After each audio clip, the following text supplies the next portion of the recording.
Thank you for listening to the Gateway to the Rockies podcast from Visit Aurora from the Raptors of the Stanley Marketplace. This is the show dedicated to telling the stories of Aurora, Colorado. Hi there, I'm Dave, the Senior Marketing Manager for Visit Aurora. Depending solely on sleek professional marketing campaigns is a relic of the past. Today, we also rely on social proof, enthralling creators sharing authentic experiences through their own unique voice. Today, I'm excited to be joined by Aurora's own Abbie Dzara, who runs the very popular Colorado Kid Adventures profiles across various social media platforms.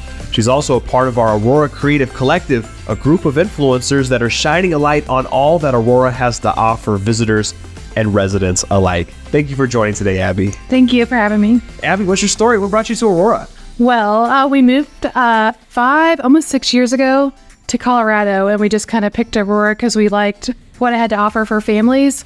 And yeah, that's kind of what brought us here, and for work, I guess I should say. So we moved here for work 5 years ago, and we stayed and we love it. What have been your impressions of the city in 5 years? You kind of came in with fresh eyes. What's been your impression of the city overall? I would say definitely especially since COVID, and we've kind of gotten over that in the last couple of years, how much it's grown and how much the city is trying to do for like families and offer for everyone, even like foodies and just really everyone around. What was the intention when you first started making content? Was it initially have an idea of it being commercially viable, or was there a moment where you thought, I'm doing this for fun, I can turn this into a business? Mainly when I first started, it was because, I have two kiddos, and at that time I only had one, and he kept saying like, don't follow me anymore, like when we'd go to outings and stuff, I'm too old. So then I was like, well, I'll just film to share like with other families, like the things we do, because we were literally like always on the go, because he's a busy guy and we gotta keep him busy. So then I started on TikTok and filming, and then I wanted to connect more with people in the community. So then I started on Instagram, and then it just kind of blew up from there. So was the thought initially like, I just want to record these important moments with my family? Then it blossomed into, there's an audience out here that will be interested by this? Yeah, more for like memories. And then it kind of took off from there. And like people ask us to, come visit places like, hey, can you come visit this and do a video? And then it just kept growing and growing. And I'm like, okay, well, now we need to look at this a little more. And that's when we kind of started growing even more and more. You focus on content that's specifically focused on family adventures in Colorado. From the business standpoint of it, is it important for an influencer or a content creator to really have a specific niche? Yeah, and the thing is, there is like a lot of already, like there's influencers too that focus on this. So I really try to make it something affordable for families. And then also I try to always include like inclusive places, and then something for all age groups. So something for toddlers, and then also something for bigger kids. So what's that process like? How do you go about planning and executing content for your audiences? Do you have like a big spreadsheet with ideas, or do you just kind of fly by the wind? Like, what's your process? Well, I would like to say I'm very organized, but I am getting better. But I do have an idea of like the things I want to do and the things like places I want to see, and I have like a massive list, and then I try to kind of mark it off as we go. And then I'll look at my schedule for the week and decide like, okay, I'm going to go here, and I'm going to go here, and then I'm going to go here. And sometimes it's like farther in Colorado, and then sometimes I just stick to like right where we're at. This is probably way in the weeds, and you don't have to answer this if you don't want to, but I imagine some of this can like count as a tax write-off, right? Because this is literally a business that you're running. Yeah, so 90% of it, I would say, more probably almost all of it can, and I'm getting better at tracking that, because right now I'm like, last year I was like so bad at tracking all of that, and this year I'm like, okay, I got to be better. So we're doing better with that. Do you get any pushback from the kids on bringing out the camera, or do they kind of understand that like this is part of our experience? So I never make them film, and I try to do it honestly like within like the first 15 minutes that we're there, and I try to put it away. And I'm like, my oldest now has just figured out that he's on social media, which I know, because somebody's like, somebody at school told me I was on Instagram. I'm like, oh yeah, you are on Instagram. Yeah, so I try not to. And then my older one, I don't know if you guys do follow me, I've been putting him on a little like less and less because he's older and at school and stuff. So yeah, I don't get pushback. Then my older one wants to perform sometimes. I'm like, okay, you're good. You don't need to do that. A natural. Yeah, natural. Yeah, yeah. When you're doing content, especially as an employee for a company, there's always a superior, somebody up above that says, okay, make a piece of content that'll go viral. And that's not how that works at all. It's hard to predict what will take off, and frustrating when there's content that you're really proud of that maybe doesn't resonate like you hope it does. Are there secrets or strategies to going viral, or is it kind of a crapshoot? I think it's totally a crapshoot, and especially once you really get into it in different platforms. So if you're like on Instagram versus TikTok, it's like one video might do really, really good on Instagram, and then one really might do good on TikTok. And I try to not even really care about that, even though it's hard sometimes, because I'm just trying to provide content for like who needs it. So if it's a right in your area and you're interested, then it's hitting the people that need that and not worrying about the views and all of that. So is it easy for you to avoid maybe the pitfalls, the clickbaity stuff? If you're just speaking from your unique voice, it's more an authentic thing, and the outcome is what the outcome is. I think definitely now that I've grown and people know who we are, I just try to be our authentic self, and it kind of is what it is. Some things do better and sometimes things don't. Is it okay in your view to repurpose or repost content, or are you one and done?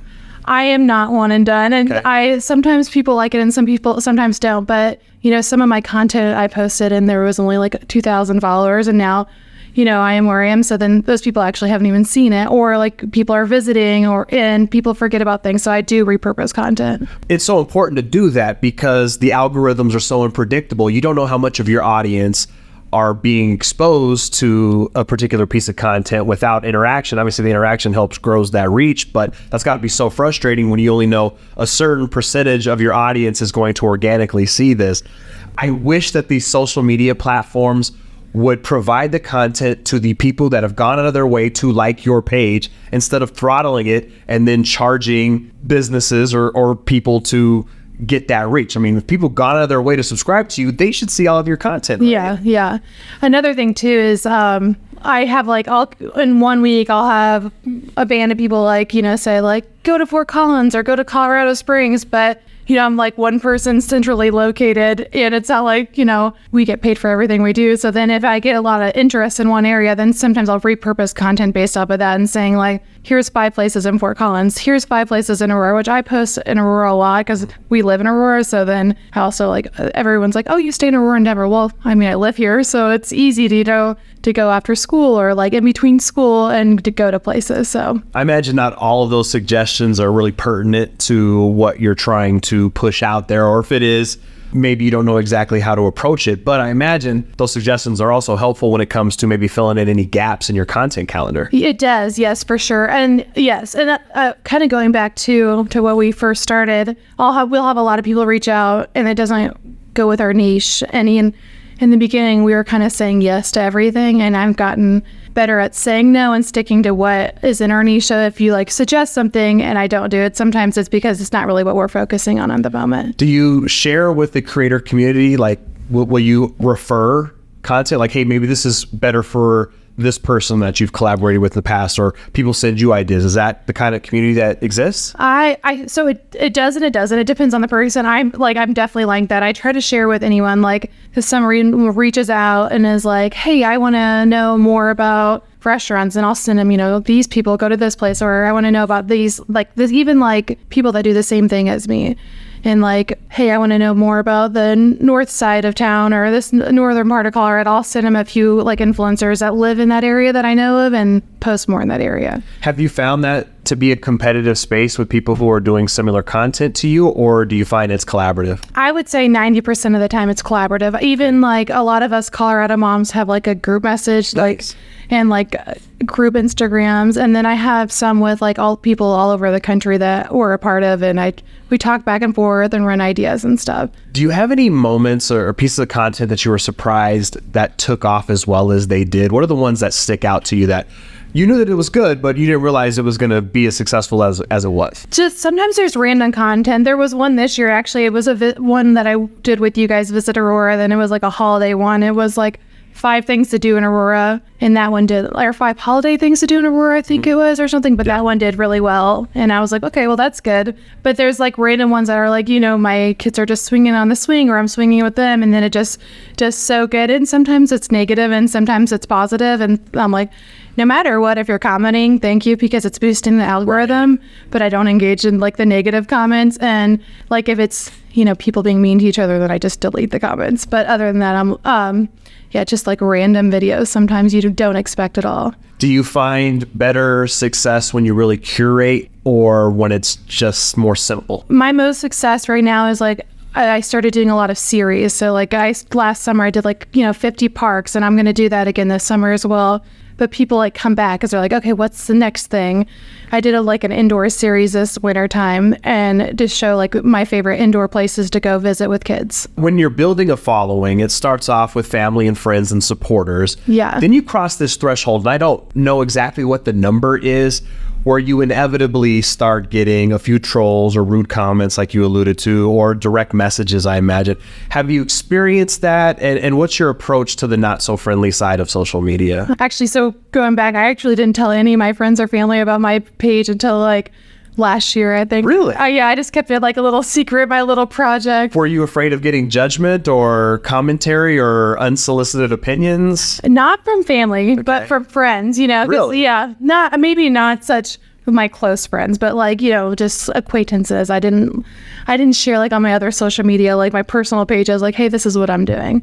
So I don't know, but what was your question again? So when overall administering a page, did you notice a certain point of your following where it wasn't all positive? Or, obviously I imagine overwhelmingly it is, but was there a point where okay, over 35,000, it starts to get a little wonky? Or, and how do you go about handling those people? Do you block? Do you try to engage in conversation? What's your strategy with that? So really, I think it's changed with the way that social media does algorithm recently, and it's sharing with different people. But TikTok, I always say it's like the wild, wild west. People will be mean off of if you have one follower or you have 1 million followers.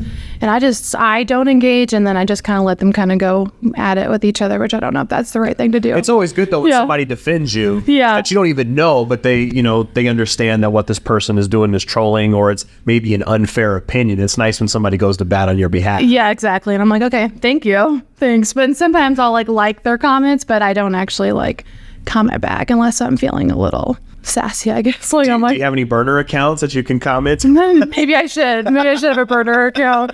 But yeah, so then Instagram, no. And usually if it's hate comments on Instagram that people don't even follow me, I'm like, what are you even doing? Move on.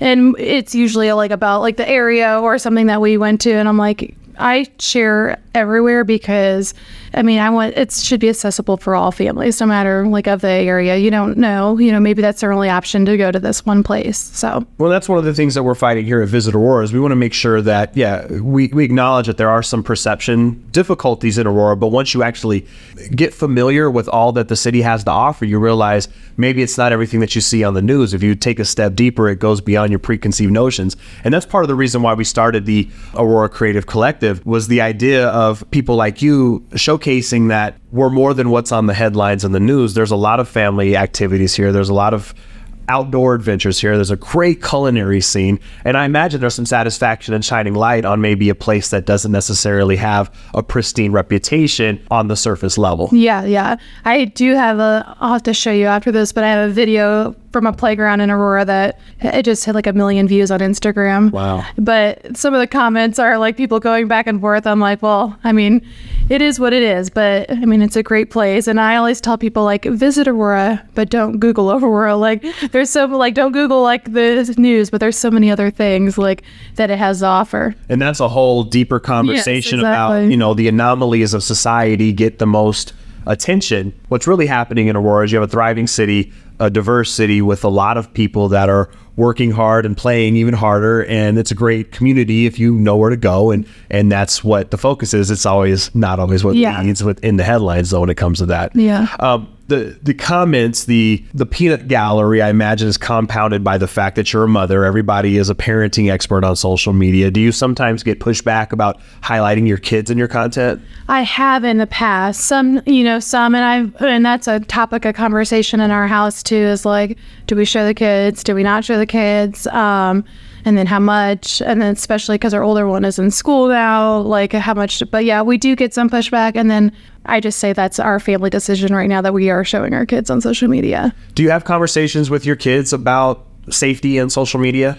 We do, and we just actually went to an event too. It was hosted by Instagram. Our kids aren't on social media, and so they really don't understand the concept of social media, just safety, like in general when we're out and at school and stuff. I don't post their name or ages on social media, so I hope that's some level of protection that someone can't just come and yell their name and know who they are and stuff. If they do decide to get on social media or you give them that leeway, you're going to have such a unique perspective that most of us don't have when it comes to both the good and the bad of social media. And by the way, we're not here to highlight the bad of social media because there's so much good that comes out of it as well. Being able to show people all of the assets that our city in particular has to offer. What did you find unique about Aurora, or what do you find particularly interesting to you and your family when it comes to exploring the city? Aurora has so much to offer for families and kids. Even like this year, there's like a big push for like a new playground project of renovating. I don't even know how many. Do you know? There were so many playgrounds being renovated in Aurora this year. I know there's 103 parks, so there's probably several dozen that are being renovated. Yeah, so that's a push, and there are so many indoor things to do. So, and bike trails and hiking trails. Really, there's endless things to do. So, do you have maybe 2 or 3 of your absolute favorite places to take the kiddos to? Well, we love coming to. We're at Stanley Marketplace right now, but we love coming to Stanley Marketplace, especially when we have like friends and family in town that have kids, because we'll go eat at like Denver Biscuit Co. and then go to the playground and play. We love Red Tail Hawk Park, and then indoor places. We love to go to like Lava Island. And so those are some of our few places we frequent. How do you approach balancing the authenticity with creating visually captivating content for your audience? It needs to look good, but it also can't be overly curated. What's your philosophy on your content creation when it comes to it? Well, I don't make the kids perform at all, even though I said my oldest wants to, like, sometimes when I was like, no. So then I try to just do like within like the first 10 or 15 minutes that we're there. Sometimes it's hard because I don't if there's other kids in the background, then I won't post the video. So then I'm like, sometimes I have to try to be like sneaky about it. But I just like, they think that I'm just like taking a video. They don't realize like, I'm doing anything. And I try not to have my phone out too much. So I think it stays authentic. What kind of tools do you use for editing and posting? Do you use a scheduling tool? Do you use certain software? I do everything on Instagram to edit. Okay. I do for myself. I do edit at like 8 p.m. at night and then try to have it posted by 8 a.m. in the morning so that my kids are like in bed and they don't see me on my phone all the time. Have you found that editing in app creates a better engagement than maybe editing on like a third-party app and then uploading? Both apps, yeah. So what I'll do is I'll edit in Instagram and then I'll download it and then upload it to TikTok and make a few edits and then post it that way. Have you found that the Instagram editor is easier to navigate than TikTok's? I think because I'm in there every day. I think if I was on TikTok, it would be, I'm starting to dabble in photography a little bit, so I'll need more editing, software. So if anybody has suggestions, just let me know. Well, your content looks great. You're doing a really good job with that. So I don't know if you need a whole lot of work there, but you're always refining and honing your craft, I imagine. Yeah. You've touched on this just a little bit, but there's an old traditional media trope, the idea that working with kids and animals can be a nightmare. But you don't make the kids perform, so everything they do is pretty organic. Is there any moments where it's difficult fulfilling your content goals while also balancing the family side? So, and this is again where I say that like we're honing on our niches. Like sometimes if we're scheduled to be at a place and the kids are kind of like going like buck wild, and I'm like, we're not. I'm just gonna have to come back. Like, okay. Yeah. So then I just won't even do it at all, and I'll either come back alone or I'll just bring like one of them with me or something and come back a different time if they're having, in their feelings or whatever. I'm just going to be a mom. This could be a topic for a whole other podcast, but do you have any tips for aspiring content creators who want to authentically represent their passions and interests online? Any of your top 2 or 3 tips that would help guide them on the right path? Yeah. And I'm sure this is something that everyone says is like, find like, your niche and stick with it, and don't be all over the place, and then find a schedule and be consistent, because some people will start a page and then they won't post for a month and then they'll post a couple times. Consistency, even if it takes a year or two to like build a following. I think if you stay consistent and like people know what they're coming to your page for. How often would you say you post videos? Is it you try for one a week, one every few days? What's your goal? Like I post every day, once a day. Yeah. You're a part of Visit Aurora's creator collective. Has that impacted your creation journey in any way? I think it's impacted like my standards because you guys are so organized and you tell us That's our boss. That's definitely not my department. But it's been great because you tell us like a year out everything, all the standards, everything we need to do, which is great. When you're dealing with a company or a client, you're balancing your expression, you're also balancing their expectations. How do you navigate those waters? I mean, is it one of those situations where if a company gives you directives, you have to frame it within what you do, or do you try to checklist what they're looking for? So I've gotten better at that because I've had in the past, I've worked with companies and then they kind of pick apart what you do and they build it for themselves. And then like the videos don't perform as well. And then it looks like such an ad that I think the followers don't even know it's my content. So I definitely express that whenever I'm working with a company. They're hiring you, they want your voice. Yeah, exactly. Sure, their product could be featured in it, but you still need to present it in the way that is authentic for you. Yes, yeah, and I've definitely showed an example before, this is not my video and this is how it's done versus this is something I've done and it wasn't picked apart kind of thing. Yeah, how do you handle that feedback? Have you dealt with that a lot or not really? A couple times, and I think the first time I just kind of did everything they said, and either you want to work with me or you don't want to work with me. Right, you have a brand to protect too now. They're protecting their brand, but now you also have a brand that you need to honor and protect. Yeah. What do you hope people take away when they see your content? What are you hoping for? Well, I hope they are able to find something to do with their family somewhere in Colorado. I definitely, everyone has a different budget, so in every area I try to put something, maybe that will cost, and then something that's free, and then that's something that's inclusive to all family members. So I hope there's something, no matter where they visit in Colorado, they can find something to do. There's a potential TikTok ban coming, and other platforms are constantly changing their algorithms and adjusting their creator funds.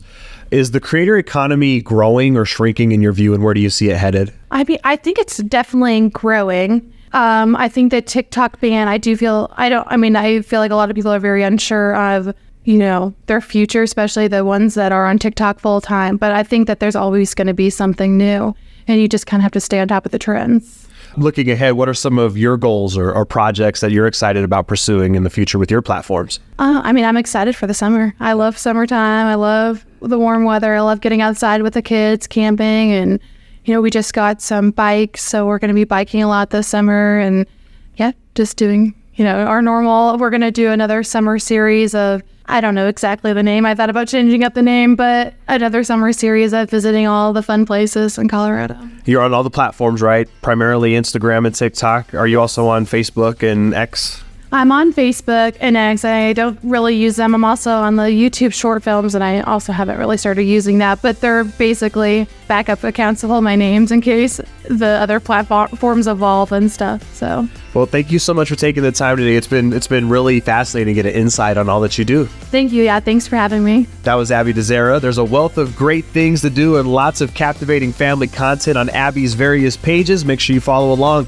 at Colorado Kid Adventures. Thank you for listening to the Gateway to the Rockies podcast. Visit Aurora is the official destination marketing organization for the city of Aurora, Colorado, and acts as the primary liaison between meeting planners and hotel partners. As Aurora's Convention and Visitors Bureau, Visit Aurora's mission is grounded in showcasing Aurora as a premier destination for meetings, business, and leisure travel. Visit Aurora represents more than 75 plus hotel properties with 13,500 plus guest rooms and more than 1 million square feet of meeting space, including Colorado's largest resort, Gaylord Rockies Resort and Convention Center. As Colorado's third largest city, Aurora is located minutes away from Denver International Airport and showcases mountain views, memorable meeting spaces, and 250 plus international eateries that offer a unique experience for each and every visitor. As the gateway to the Rockies, Visit Aurora's role in the local community goes beyond marketing the city as a destination. The Visit Aurora team is here to assist you with your Colorado visit, from facilitating your meeting, event, or convention to helping you discover local flavor and attractions. Go beyond the boardroom in Aurora, Colorado. For more, visit us at visitaurora.com.